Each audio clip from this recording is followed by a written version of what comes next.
So I'm Jason Solomon. I've been teaching at Agnes Scott for 11 years now.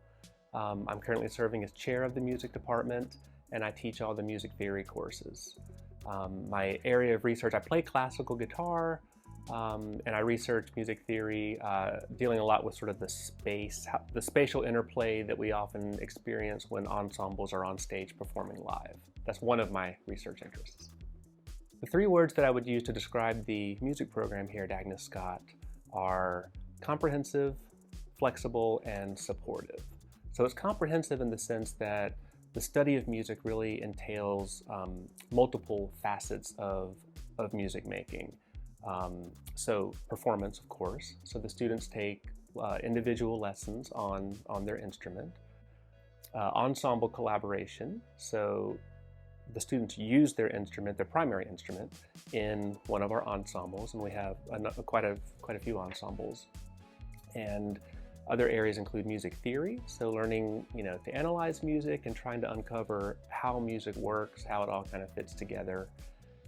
Music history, tracing the development and the evolution of various musical styles, and really viewed from a socio-cultural perspective. And also ethnomusicology, where students get some exposure to non-Western musical traditions and the different ways of describing and analyzing those. So that's one way in which it's very comprehensive. Our program is flexible in that, we do have the core classes that students take, typically during the first couple of years, and then they go on to take electives, and it becomes more flexible as the years go by, and once they get up into that 300 level, 400 level classes, third and fourth year, they can really choose from a number of different courses. So they can students can really tailor their experience based on some of their specific interests at that point. Students also elect, or they choose to emphasize one of the areas. So sometimes it's performance, and that usually means that the students give a junior, possibly a senior recital.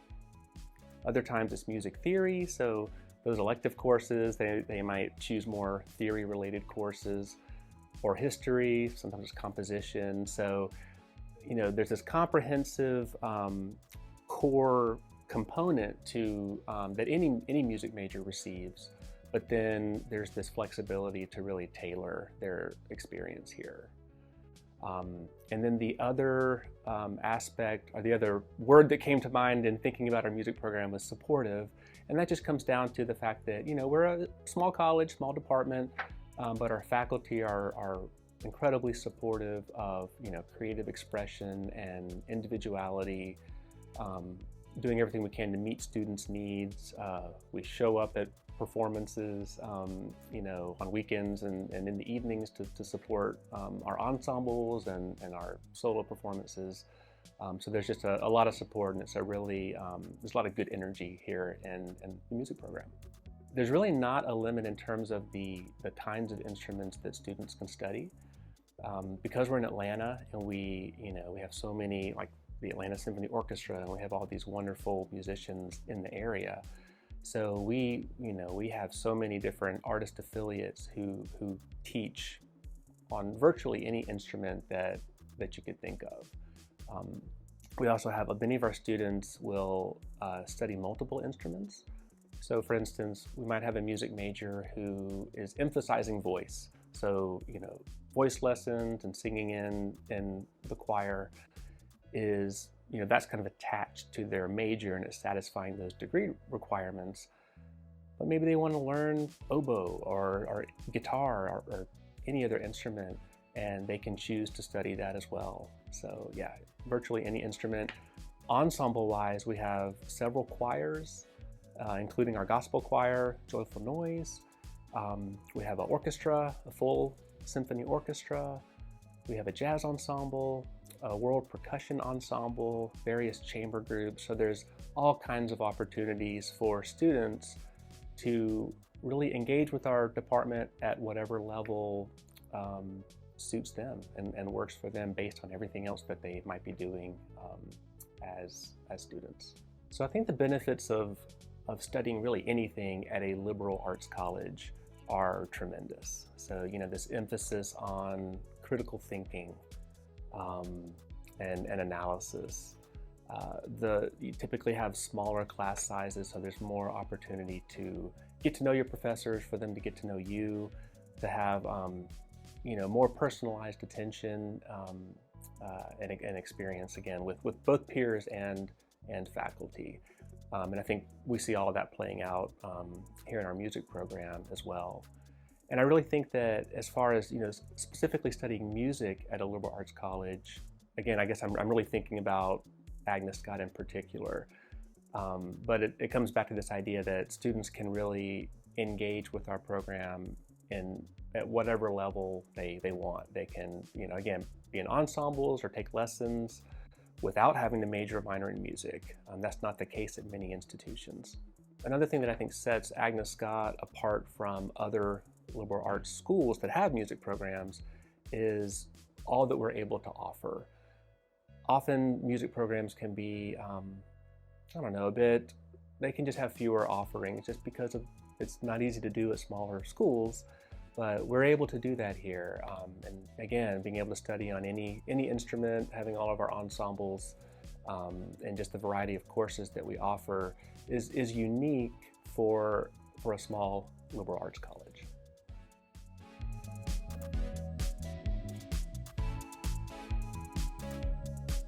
So I teach all the music theory courses as the lone music theorist here on the faculty.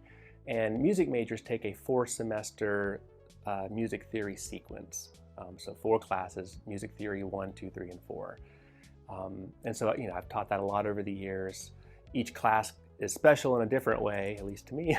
But music theory 2, of the 4, has really emerged as my favorite to teach. And part of the reason for that is in that second semester of the sequence, that's where we really begin thinking more about what it all means, what all the pieces are. So in Theory 1, which is fundamentals, we talk about individual elements of music, right? Pitch, intervals, chords, scales, things like that.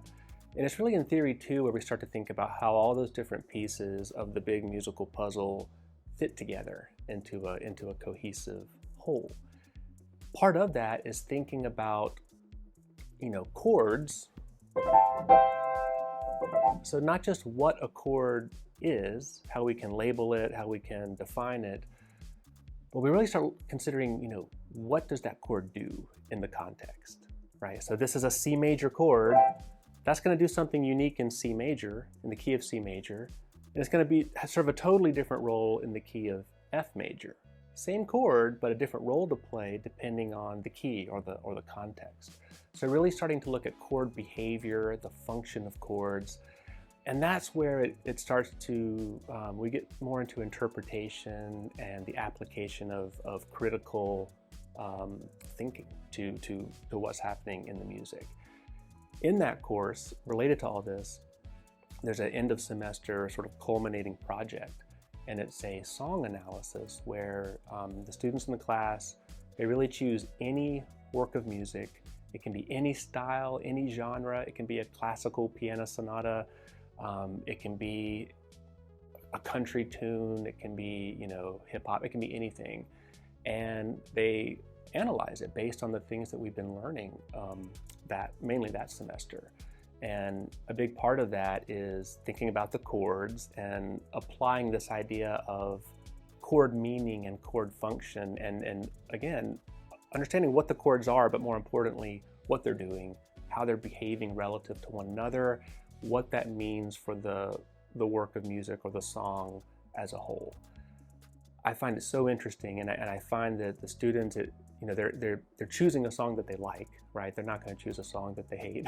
So they choose a song that they really like, and they've told me that after doing that project and after presenting it to the class, they walk away with an even deeper understanding of that song and a more profound, gaining a more profound appreciation of the song. And I often get exposed to songs that weren't familiar to me before, and so I've added a lot of songs to my playlist, thanks to my students exposing me to them. So it's a fun class. All the classes of the theory sequence are special in their own way, as I mentioned, but that one, Theory 2, is a lot of fun. So many of our students who receive a music major go on to teach music. Many open private studios or end up teaching music in various ways. Some go on to graduate school to either continue learning their instrument and developing their abilities more, or to maybe focus on one of the more academic areas of music. One of our recent graduates, she graduated in 2016, and then she went on to graduate school. She went directly into a PhD program in music theory. And she graduated, it was at a very prestigious institution that she completed her PhD just this past spring, so spring of 2021. And she's already landed a teaching position at a university in Texas and is doing really well. So there's lots of different ways that the music major can serve students beyond the undergraduate experience.